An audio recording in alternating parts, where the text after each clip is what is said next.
Learn to create the life you deserve and desire with my Couch to Healthy 12-week wellness program.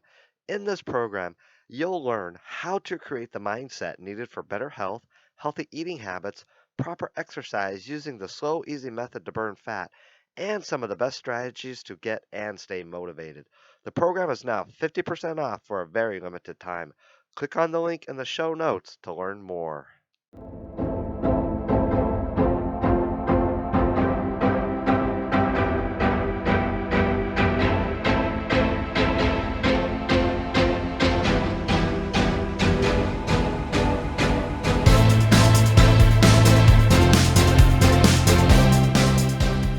We've all heard that life is not a sprint, it's a marathon. With that in mind, how do you stay motivated for the long haul? In today's episode, I'm talking with health and fitness expert Allie Cass about motivation and staying motivated not just some of the time, but all of the time. We're also diving into the mind body connection as it relates to your overall health and well being. Enjoy today's episode all about understanding motivation and grasping the mind body connection for a happier, healthier, more fulfilled you. Welcome to the podcast, Allie. Thank you so much for being here. How are you doing today?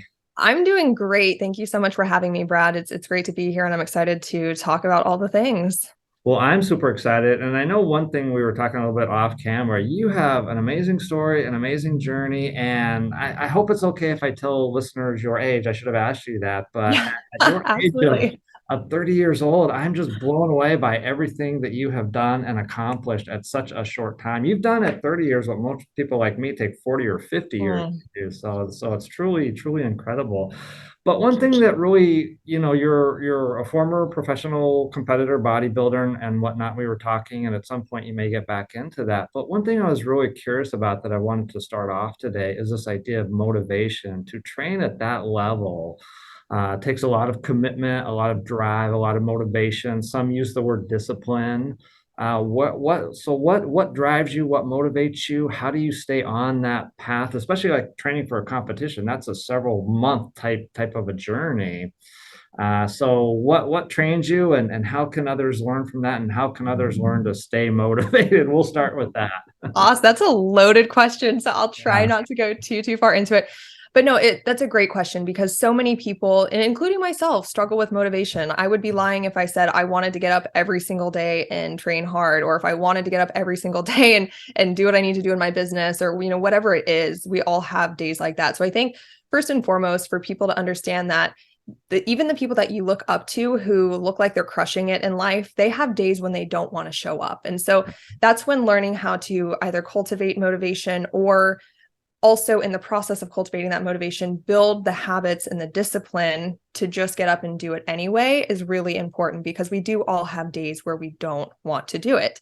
Yeah. I grew up as an athlete, so that was one of the things that I'm so grateful for in my early childhood and adolescence is that was ingrained in my head that it was all about discipline. It was all about mental toughness. And those were lessons that I still carry with me today. Now, I'm not actively an athlete, so I've gotten away from that some. And so in my adult life, there are a couple of things I would say that help get me really motivated. Um, I know talking a little bit about my story, I lost both of my parents to cancer by the time I was 27, went through another traumatic loss of a partner of mine in high school. And so from a young age, I was privy to the kind of fragility of life and how short life really is. Now, that's something that oftentimes we talk about, but for a lot of people, until you experience that through the loss of someone or through getting some kind of devastating news, you don't really realize the realness of it. And so I'm a really big proponent of not living life with regrets. So I know for myself, I will never regret going for it. I will never regret getting up and putting the work in, even when I don't want to do it, or even when it's scary or it seems hard in the moment. I know that when I look back on that moment, whether it's a week from now, 6 months from now, 5 years from now, I will not regret putting in the work. So that's something that I kind of try to actively remind myself when I really would rather just lay in bed and not show up that day. I also like to focus more on how I'll feel afterward, as opposed to, focusing so much on the pain. So pain versus pleasure, like that's a whole conversation we could go into. So many of us are hardwired to avoid pain, when in reality, if we would just do whatever it is that we don't want to do, the pleasure at the end is probably going to outweigh that pain. But in that moment, we want to choose, or we have a propensity to choose what's going to keep us from that pain, whether it's actually physical pain or just, mental pain of I don't want to have to deal with this. And so instead of focusing so much on the hard work or what it is that I don't want to do, I try to focus on how great I'm going to feel after, or what that desired outcome is that's going to give me some sort of pleasure in my life, whether it's in my business, in my health and fitness, in my relationships, things like that. So really just shifting the focus from what I don't want to experience to what I do want to experience, and just kind of laser in on that. And then the last thing that really kind of helps me stay motivated and get over that hump is just realizing that if I stopped taking so much time to think about what I don't want to do or how I don't want to, go to the gym, and if I would just not go down that rabbit hole and just got up and did whatever it was I needed to do, I would probably have it done in the same amount of time that I took, going through this whole thought process of how, I don't want to work out or I don't want to cook a healthy meal. Like if I just took that time and that energy and redirected it, I would probably already be where I needed to be, as opposed to sitting there in that kind of cycle of like, oh, should I do it? Should I get up? I don't want to get up. Oh, 5 more minutes. Like we have this like self-dialogue that so many of us get stuck in when we're not feeling motivated. And if we would just learn to redirect that attention and not allow ourselves to feed so much into that dialogue, I think that we would be a lot more productive, or, we would create less mental stress around whatever it is that we need to do. So those are kind of my things. It really shifts depending on the day. I know myself pretty well now at this point in life, so I can kind of tell where I need to lean into, but it kind of depends what it is I'm faced with, how I'm feeling, and sometimes that looks different for what's going to get me up that day. Let me ask you this. So you had a upbringing involving, you said, a lot of discipline and mental toughness. For somebody who did not have that, let's say you've got a client sitting on the couch in front of you that is struggling with motivation. What is the thing that you would tell them, like to stay focus on what you want to experience and instead of what you don't, or what would you tell that client? For sure. And starting with just focusing on one thing, I think that so many of us, and I spent a lot of time in the same place, and more so in my business, because that was something that was very new to me. I grew up, exercising, doing physical fitness. So that's always been something Okay. that's felt very close to me. But, starting my own business, going down that route, that was very foreign to me. And so I saw all of the things that I needed to do in order to get where I wanted to be. And that became very overwhelming. And that put me in a place of like overanalyzing, just becoming very paralyzed by the fact that there's all these things I need to do. And I spent a lot of time there. So no matter what it is that you're trying to achieve, if it is getting off the couch and, going to the gym because you want to be healthier, you want to be stronger, you want to be fitter, focusing on just one thing and starting to cultivate the discipline to just do that one thing. Like, I don't think people realize this enough. Like if we just took one step at a time, we would still be making forward progress. But when we sit there and we become so overwhelmed with all of the things that we think we need to do, and then we don't do anything, we're just prolonging, what we're experiencing that much longer.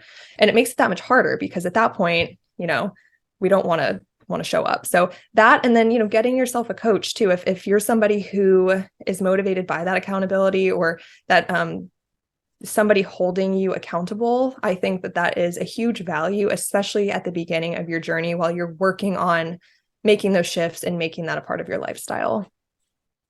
Um, I always say when it comes to motivation, it's about having a higher purpose, a higher meaning and purpose, a why. I'm curious, what is you've kind of summed up a lot of things, but if you were to sum it up in like a why type of a statement, what would that be? I would say my why, kind of my overarching why for everything that I do in life, is because I don't want to live with regret. I don't want to look back when I'm 60, 70, 80 and think, gosh, I had this time on earth that went by so quickly and I didn't make the most of it. I do this when I go for runs because I don't like running. I'm not a runner. And Running sometimes coach. when Oh, no, I'm kidding. not my thing, but I every now and then I get the urge. And when I'm in the middle of my run and I start getting really tired and I think I should just walk for a little bit, I think about my mom and I think about how she was 60 years old when she was diagnosed with cancer. And she had this dream of retiring in the mountains, traveling, doing all these things, spending time with my nephews who are her grandkids. And she didn't get that. And I mean, there was no forewarning. Her life was cut short very abruptly. And so I try to think about her and I try to think about the people who like to run who aren't here, that, they don't get that opportunity anymore. And so I try to keep that perspective of everything that I have the opportunity to do, no matter how much I don't want to do it, it really is a gift because I'm here and I get to do that. And I try to keep that perspective because it helps me make the most of the situation and it helps me dig a little bit deeper and connect with that purpose. So she is also my why because, she doesn't get to do what she wants to do with her life anymore. And so for me, I see that as a reason why I need to make the most of every second that I'm here. And as I mentioned at the beginning, I'm blown away by your story and throughout your journey. And as you mentioned, losing both parents by the time you were 27, it obviously created who you are today and allowed you to create the programs that you have today. And one of the things you've done is you've come up with this holistic approach towards health and wellness and this mind-body connection. Tell us a little bit about that.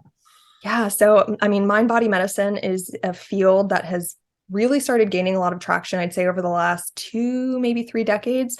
For a lot of people, it still sounds very woo-woo, but there is a lot of science behind it. And there's a lot of Actually, less now, but yeah. Yeah, exactly, which is great because there is a lot of research going into, exactly what that looks like on a quantum level. But it's something that's just been so fascinating to me. And it's been something that I've really resonated with in my own journey, both personally and professionally, because I'm so big on continuing education and I constantly am learning. And so that's been an area that once I kind of started learning about it, I was like, oh my God, I love this. I need to learn about this. I need to incorporate it because I do feel like it's a missing piece for people, both in the journey of self-healing, but also in, really creating this life that we want. Like, a lot of people on Instagram or social media talk about manifestation and things like that. And the mind-body connection is kind of the um, actual scientific approach of how those types of things work, specifically when we are looking at our health, when we're looking at feeling better or cultivating some kind of goal within our body and within our life. And so, yeah, what was your question? I'm like, let me not go too far off on my tangent. No, that's fine. Just inquiring more about the mind body connection and this holistic approach to wellness. What do you recommend like in your training programs? How do you take a mind body approach in that nowadays? Because I know, like for me, for a long time, it was just purely physical, and I left the mind part completely out of it. And it's only in the last few years I've realized, oh, I got to bring the mental part into this as well. So 100%. I had a very similar experience with that where this was only a couple of years ago too, post competition mode. My training was on point, my nutrition was on point, my supplementation was on point, but I still did not feel my best. And it wasn't until I realized that there were certain things in my life that I hadn't let go of, whether that be emotions, grief, sadness, things that were still occupying my day that no longer resonated with me. And it wasn't until I made those lifestyle shifts and decided to make some different decisions in life that I realized, oh my God, I feel so much better. I feel lighter. I feel happier. I feel the way that I want to feel. And I thought that it was the exercise, the nutrition, and the supplements that were going to get me there. And it is a contributing factor. But if we're carrying the burden of, things that happened in our past, or if we haven't let go of stuff, or if we're constantly putting ourselves in situations that make us stressed out, that make us unhappy, it's really hard to out exercise or out diet, all of that stuff. can I jump in real quick? Because Me too. I really want everybody to understand. People do think it's the diet, the exercise, and nutrition, blah, blah, blah. And yeah, absolutely, that is part of it. But for me, that's actually just the small part of it. What you're talking about, I call it the inner work, the inner journey. Confronting the emotions and the feelings, what you're feeling, why you're feeling the way you are, and then working on those. Diet exercise will only get you so far, as you probably see. And as I saw, you can diet and exercise, nutrition, blah, blah, blah, the heck out of yourself and still feel lousy. So Mm-hmm. that kind of what happened in your journey? 100%, 100%. Yeah. And so in my journey, in my learning, and in my application with clients, I see the mind body connection specifically happen in a couple of ways that I like to explain. So we have the actual physiological response. So we know that when we have thoughts and emotions, typically an emotion is corresponding with some thought, whether it was a conscious thought, a subconscious thought, whatever that is, and that produces a feeling. When we have emotions, we actually release things like neuropeptides and we create other physiological responses in the body, whether we realize it or not. That's why when you get mad at someone, like let's say I live in Florida, so we don't have the best record for drivers here. So every now and then I'll drive down the street and someone cuts me off. We might beat you on that here. Maybe. I feel like every state says that about themselves, though. So yeah, you'll be driving and somebody cuts you off, and you get stressed. You get that adrenaline, that fight or flight, whether it's because you were actually physically in danger for a second or just because you're pissed off that this guy just cut you off. And that creates a physiological reaction. Like that emotion of getting mad or getting triggered increases the heart rate. You're producing norepinephrine, epinephrine, and cortisol. So you have these physical responses. And that's why I talk a lot with clients about whether it's stress, whether that's external stress, internal stress, and just the way that we think about ourselves and the story that we tell ourselves. Because if we're telling ourselves a very negative story or reinforcing negative beliefs and negative thoughts within ourselves, we're creating physiological reactions that we might not realize we're creating. And oftentimes, I think we don't realize that because we get so used to that being the norm that that's where we start to live. So that's one example, like very high example of how the mind-body connection is always at work.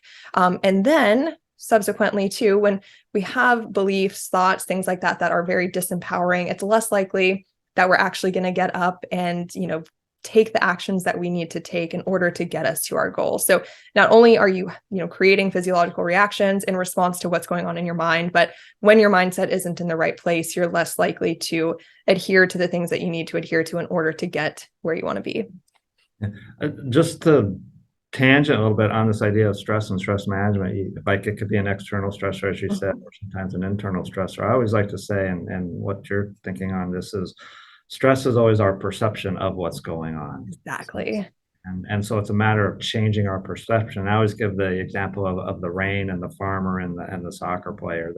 It's pouring out rain and the soccer player's like, oh crud, I can't go outside and play soccer today. And the farmer's like, yay, it's raining, lots of water for the crops and everything. But so you've mentioned a couple times about, changing perception and focusing on what you experience. How have you been able to, like, I guess the word is program yourself, or how have you gotten that under control? Because like my mind will race a million miles an hour, and of course it goes to the worst possible scenario or whatever. How have you controlled all that, and how can somebody else learn to control all that? That is a great question. So I have a couple of methods and things that have worked for me in the past. First is just practicing self-awareness. So, so many people aren't really aware, and I mean, I'm that person too at times. We're not aware of what's going on. So just being able to kind of slow down, take some time to reflect, take some time to analyze what's going on, and doing so from an objective place, not doing so from a place of judgment, because you can't change what you're not aware of. So first and foremost for anything for me is self-awareness. For me, one thing that's been super helpful is I love meditation. I don't always do it. I always try to get clients to start incorporating those things as well. But for me, meditation has been a big practice when I do it. And it's helped me really help regulate my nervous system. So anytime I am either experiencing something new that seems super scary and challenging, or if I'm just trying to work through grief and sadness, maybe from past losses or whatever it is, I sit in meditation and I just breathe and I repeat to myself, I am safe. I am safe. And just remind myself that whatever it is that I'm facing or whatever it is I'm experiencing internally, that it's not a threat to me. And there's no need, there's no need for me to treat it as such. And so I've been able to totally rewire how I respond to things, be it in my business, be it in life. And a lot of times they're exciting things. They're just new and they're scary. So we don't really know how to handle them. So that has been a big method for me as well. But yeah, just becoming very aware of what my self-talk is, what my perception is, and challenging that, because, we have so many thoughts, most of which are not true. And if we heard someone say a lot of the things that we think, we'd be like, dude, you're crazy. Like, what? And so just kind of keeping that perspective of I don't have to believe everything that I think has been very helpful for me. Yeah, that is very true. I like to say, so again, we talk about a lot of this, the diet, the exercise, nutrition, blah, blah, blah. And again, that's definitely part of the journey. But what we're talking about now, again, for anybody listening, is and I think you might have said this self-work, this idea of doing the work on yourself. And you've obviously done a lot, but as you said, it's not easy. And I've done a lot too. Some areas have been really good, other areas I still get pulled. I call it the dark side. I still get pulled side, which comes in the form of like depression, anxiety, fear, all that good stuff. But I, I would say like, and I coined this term for me. I call it going to the self-help gym. You've got Mm, to go to the self-help gym, and that's where I think most people are failing, if I dare use that word. Those of us that push through and live the healthy and well lifestyle, we've gone to the self-help gym and we've done the work, we've done the rep, in addition to the regular physical gym of the push-ups, pull-ups, bench press, all of that stuff. So you've obviously spent a lot of time in the self-help gym. Would you say that's true? yes, if you looked at my bookshelf back there over here, Yeah. Yeah. most of the books are not health and fitness related, but rather self-help, self-development, all of those things. Yeah, and so again, it's for again anyone listening. I really want to emphasize that it's doing that self-help work on you, becoming aware of. So you mentioned self-awareness, Mm, Allie. For me, I interpret that, and you can clarify if I'm wrong. But for me, that means what am I thinking and what am I feeling? yep. That to me is self-awareness right there. So if you're listening to this, what are you thinking right now? What are you feeling right now?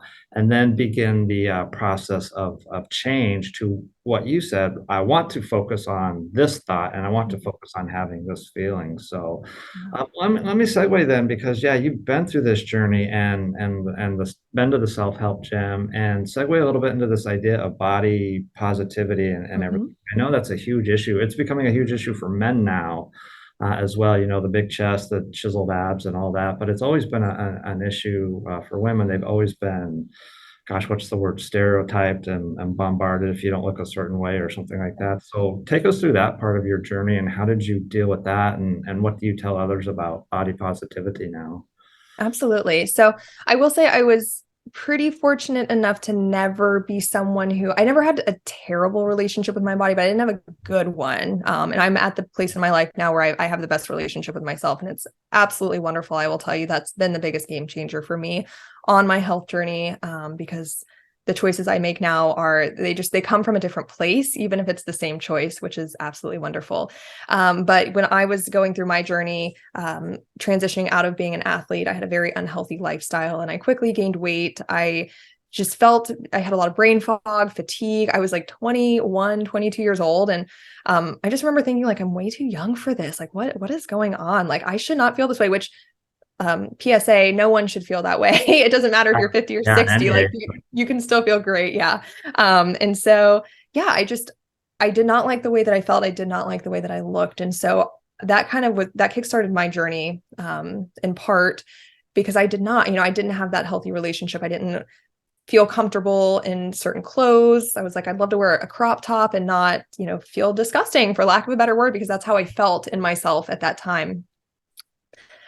Fast forward though, going into bodybuilding, I saw the total opposite side of really kind of cultivating almost a mindset of body dysmorphia. I did not have an eating disorder, but I definitely acquired some disordered eating patterns, where I thought that like my former partner would cook breakfast and he would cook like egg scrambles. And I was like, I can only have egg whites. Like, heaven forbid I have a whole egg. You know what I mean?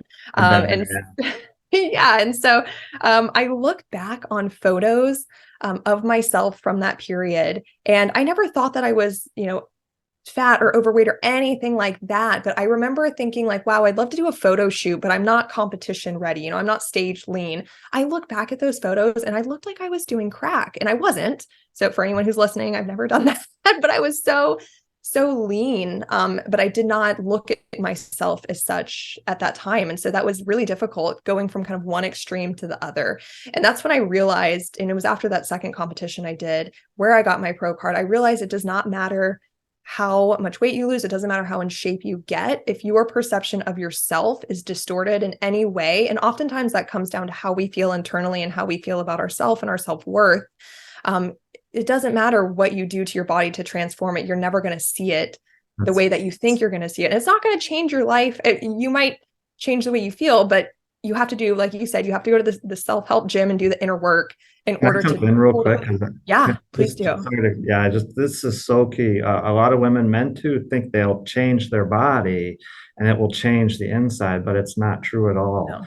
And I just really want to point out real quick, when we do anything in our lives, we do it for one of two reasons. You mentioned pain or pleasure. I use fear or love. Yes. And we can be going to the gym every day doing the work, but if we're doing it based in fear because we don't look good enough, then exactly what you experienced, Allie, you're going to get the changed body, but you're still going to feel really insecure and fearful and scared on the inside. Versus I've known people that are, 50, 100 pounds overweight, and I'm not saying that's good or I recommend that, but they're so much based in love and confidence that they love who they are. It has nothing to do with the body shape. And I just Right. really want to emphasize that because I'm a living example. I don't have a huge bulking chest or the chiseled abs. And for the men out there, again, it's not what you do. It's if you're doing this from a place of fear or a place of love. That's what I really want to emphasize. So you've obviously made that switch, and I'm talking too much here, but No, I love that because I think the fear too, like you mentioned, when we're living in that state of fear and everything that we're doing is being pursued because of that. If you think about it, most of our stressors are things that really get us activated. There's some level of fear there, whether it's like fear we're not going to be enough, or fear we're not going to get yeah. something done, or fear we're going to lose our money, whatever it is, that's you're also creating that stress response. So kind of going back to that mind body connection, when we're living in that place of fear and everything you're doing is operating out of that, like from a physiological standpoint, you're also hindering yourself in the process. So I can tell you, like, when I got to a place of operating from that place of self-love, like my workouts, I work far less hard than I used to maintain my physique.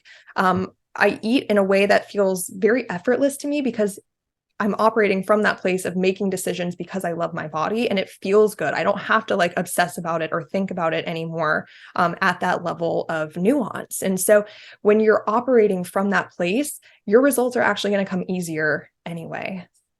So you had a great picture on your Instagram. I was looking before we jumped online here. You're in your workout clothes and you're definitely toned and I think maybe getting ready for a competition. You've got the tan on and everything like that. And it's the exact same picture, but in one picture, basically, you're saying I'm not good enough. And in the exact same picture, you know which one I'm talking about? Mm-hmm. The other one you're saying like I love myself and everything. So what was the difference going from the picture on the left to the picture on the right then? I mean, almost like what you're saying, operating from a place of fear versus love. But for me, um, operating more from a place of needing external validation as opposed to feeling fully confident in who I am as a person, what I bring to the table, regardless of, the interaction that I'm interacting with, if it's business, personal, with my clients, and understanding that I'm a constant work in progress. And that's a beautiful thing because, again, there is no end point. This is a journey. And when you get to the end point, that's called death. And so to be able to constantly evolve and constantly grow and constantly learn and become a better version of yourself is a gift. And, as far as I'm concerned, I don't want to get to that place yet. So, becoming comfortable with that and becoming comfortable with all that I am, and all that I want to work on. I'm not perfect. There's things about myself I still want to change, and there's things I'm actively working on.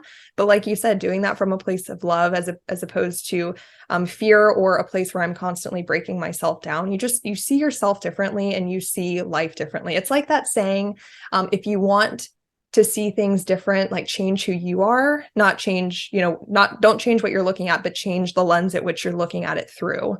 Perception. Yeah, exactly.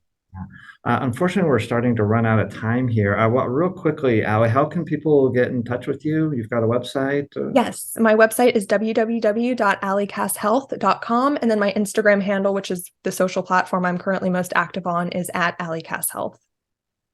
Okay. I think the one I was looking at was a different one. I'll write that down. Or maybe it was at Allie I Cass. think it probably was. Okay. Yeah.